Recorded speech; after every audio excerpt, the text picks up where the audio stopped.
Welcome in the 757SH podcast, man. Let's go.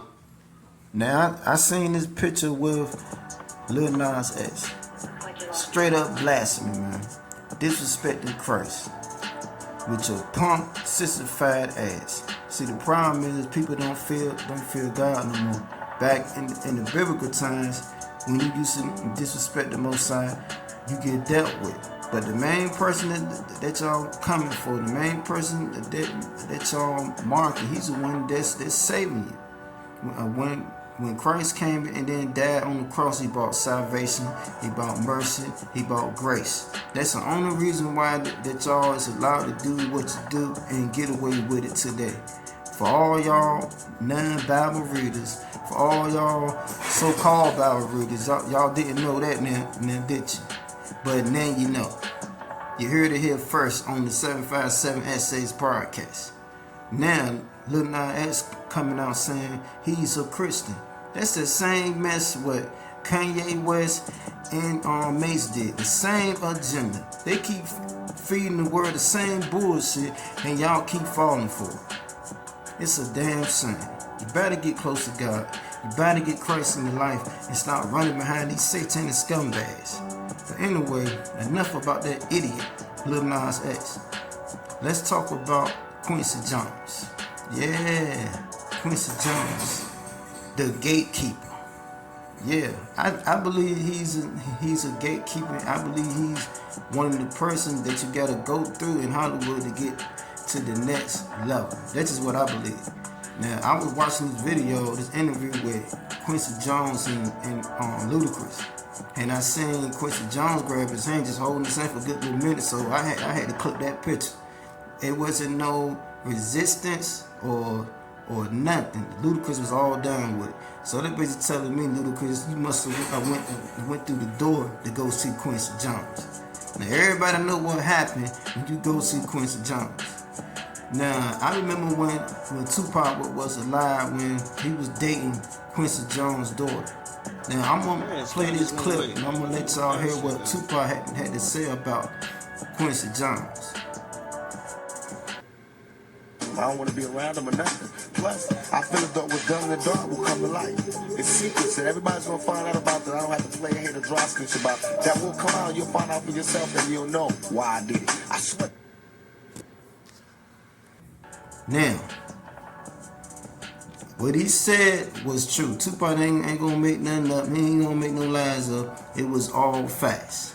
You know what I'm saying? Tupac he ain't with all that. You know what I'm saying? And if he is, hey, I don't know him like that. I'm just speaking from the outside in.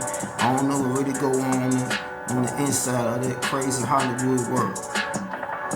But all I gotta say, I know that Quincy Jones is a gatekeeper. That's for sure. Just like what Will Smith had to go through. Hey, it's a part of the game, man. It's a part of Hollywood. So it is what it is.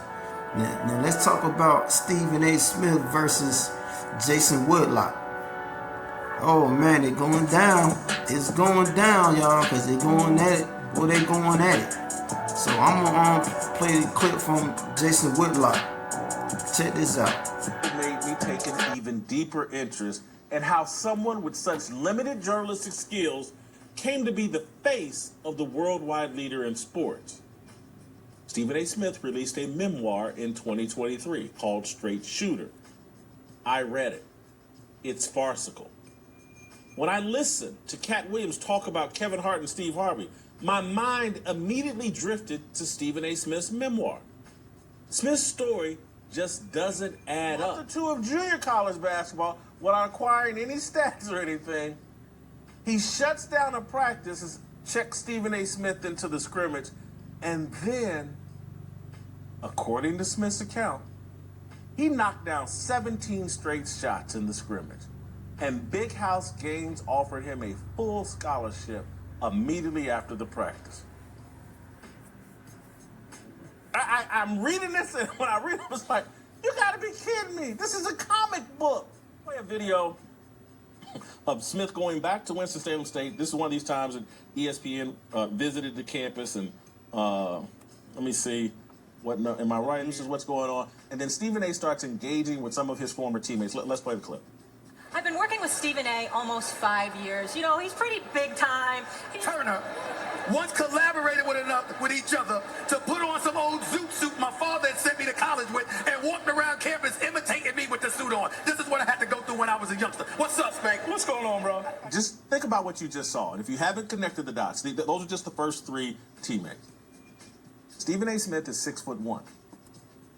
Them first three guys that he just showed you, he's towering over all of them. Stephen A. played on a midget basketball team. He's towering over all of them. This is a college basketball. Damn. Stephen A. Smith, he responded now. Stephen A. Smith was going all the way in on him too. So I'm gonna play this clip. Check this out. 10 years saying absolutely nothing about this man. I never uttered the words fat bastard out of my mouth until a few months ago. So that means that the previous 9 years, you never heard me speak on him at all. This article is an article written on Deadspin.com. The title, How Jason Whitlock is Poisoning ESPN's Black Grant Land. Because remember, Bill Simmons, who's now at Spotify, doing a great job. But now it's necessary. Excuse me. Because you see, if you listen to the fat bastard, I didn't play high school ball, even though my coach's name was Harvey Stoller. It was Thomas A. Edison Vocational and Technical High School. I played there my senior year. I was in a basketball tournament at Fashion Institute of Technology where I dropped 27 points and got a scholarship because the coach came calling me after that and what have you. If you listen to him, I never had a scholarship to Winston-Salem State, even though it's on the books. Just call the university. By the way, ladies and gentlemen, I'm an honorary doctorate member.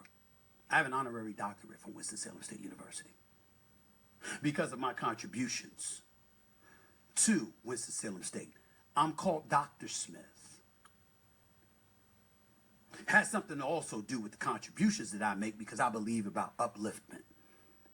I'm an ambassador for HBCU Week, and I've partnered with Ashley Christopher and Mir Persicki in Delaware and others to generate over 10,000 scholarships in excess of over $65 million in scholarships for African Americans.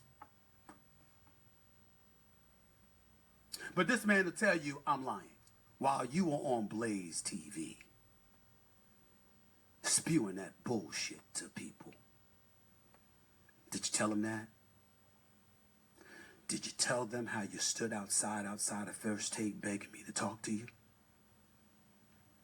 Did you tell them that once this same article in Deadspin came out, weeks later you wrote a lengthy apology to me in an email, begging me to forgive you, pointing out how you were betrayed by this particular writer, so you know how I must feel that you betrayed me?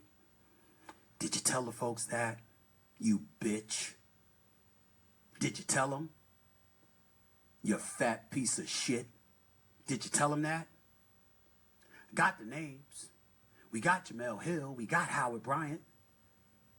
You want me to bring up the other writers that wouldn't work for you? Why it took you nearly 2 years to get an article out? Yep. Now, all I'm saying is that Jason Whitlock, stop worrying about Stephen A. Smith, man. Just do your own thing. Do your own thing, man. Even if it is true, what you said, oh well, don't worry about him. Let him do him, y'all, and you do you, man. Y'all black folks need to stop coming at each other's throats. Stop being jealous over the other. Do your own thing. Stop doing nigga stuff, man. For real. When is y'all niggas gonna grow up and start doing your own thing, man? Just stop it, man. Enough's enough. Y'all niggas ain't gonna never change. It don't matter if you got money or what. Y'all niggas still gonna be niggas. It's crazy. And then just go on over to talk about Tupac.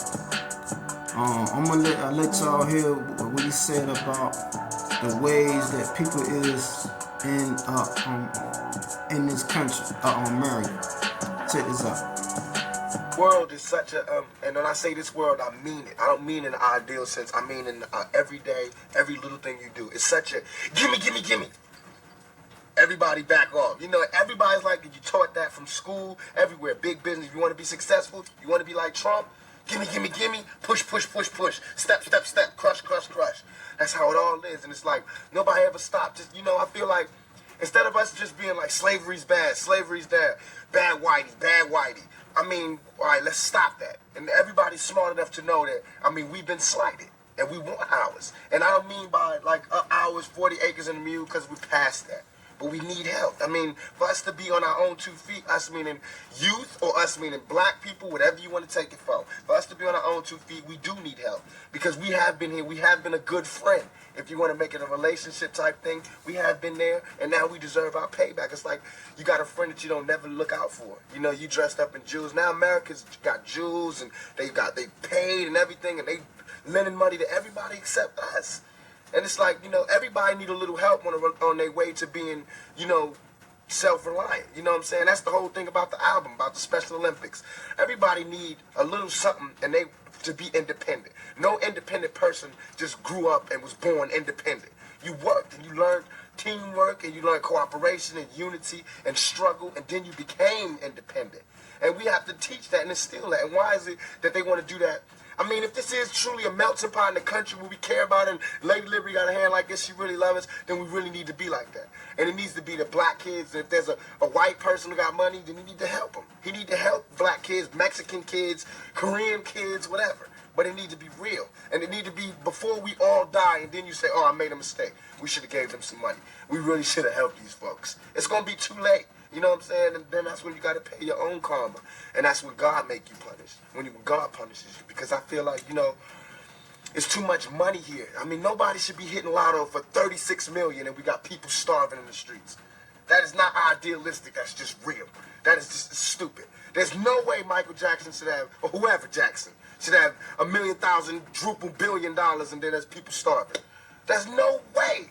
There's no way that these people should own planes and their people don't have houses, apartments, shacks, drawers, pants. Now, what he said was all facts, though. All facts. That's the American way. Step on the next man. Don't help the next man. Do your own thing. Everybody independent, do your own thing. Now, I'm not saying it ain't nothing wrong with a man being a man, handling his business. There's nothing wrong with a woman doing what she do to survive. You know what I'm saying? Handling her business, paying her bills, taking care of the family, you know. Ain't nothing wrong with that. What he's saying is that if somebody asks for help and you got extra money, there's nothing wrong with helping.